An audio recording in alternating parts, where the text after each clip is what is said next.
Messi கூட இந்த மாரி ஃபோட்டோ எடுக்கிறதுக்கு ரூ. 10,00,000 மெஸ்ஸிய தூரத்துல இருந்து பார்க்கிறதுக்கு ரூ. 5லருந்து ரூ. 15,000 குடுத்து டிக்கெட் வாங்கிட்டு பார்க்கணுமா? என்னங்க நியாயம் இது? வெளிநாட்டுல பொறந்து வெளிநாட்டுக்காக ஃபுட்பால் விளையாடக்கூடிய மெஸ்ஸிக்கு ஃபர்ஸ்ட் ஆஃப் ஆல் இந்தியால எதுக்கு 70 அடியில ஒரு சிலை அப்படின்ற ஒரு விஷயமே எனக்கு சத்தியமா தெரியல.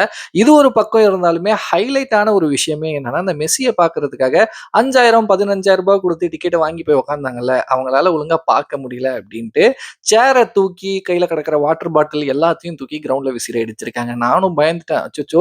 மெஸ்ஸி இருந்த கிரவுண்ட்ல நம்ம இருந்ததே பாக்கியம் அப்படின்னு நெனச்சுட்டு எல்லாருமே போயிடுவாங்களோ அப்படின்னு நெனச்சேன். பட் மக்கள் அந்த மாரி பண்ணல.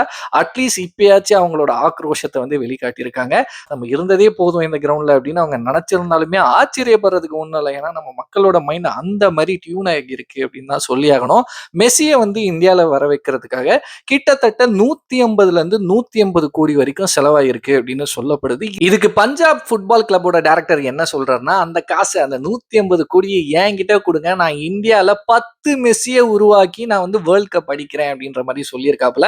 ஆக்சுவலி அது ஒரு கரெக்ட்டான ஒரு விஷயம் இல்ல. மெஸ்ஸி வந்து ஒரு நல்ல பிளேயர், சூப்பரான பிளேயர். அவர கொண்டாடுறதுக்கு அங்கேயே ஏகப்பட்ட பேர் இருக்காங்க. அப்படி இருக்கும்போது நம்ம இந்தியன் பிளேயர்ஸ நம்ம தானே சப்போர்ட் பண்ணி ஆகணும். அந்த ஒரு காச எடுத்து நம்ம இந்தியன் பிளேயர்ஸோட ஸ்கில் டெவலப்மென்ட் அந்த மாதிரியான விஷயங்களுக்கு வந்து யூஸ் பண்ணியிருந்தா நல்லா இருந்திருக்கும்ல. இத பத்திலாம் நெறைய பேர் பேசிட்டு இருந்தோம். மகாராஷ்டிரா சிஎம் ஓட வைஃப் என்ன பண்ணியிருக்காங்கன்னா, மெஸ்ஸி கூட 3 வாட்டி போய் செல்ஃபி எடுத்திருக்காங்க. அவங்க கிட்ட அந்த ஒரு 30,00,000 வாங்கியிருப்பாங்களா? அப்படின்றது வந்து எனக்குள்ள ஓடிட்டு இருக்கக்கூடிய சந்தேகம். நம்ம நாட்டோட பேர கெடுக்கிறதுக்கு வெளிநாட்டுல இருந்து ஜப்பான்காரனும், சைனாக்காரன்லாம் வர தேவையில்ல. நம்மளே போதும் அப்படின்றதோட இந்த ஒரு வீடியோவ முடிக்கிறேன். இத பத்தி நீங்க என்ன நெனைக்கிறீங்களோ மறக்காம என் கூட ஷேர் பண்ணிக்கோங்க. பாய்.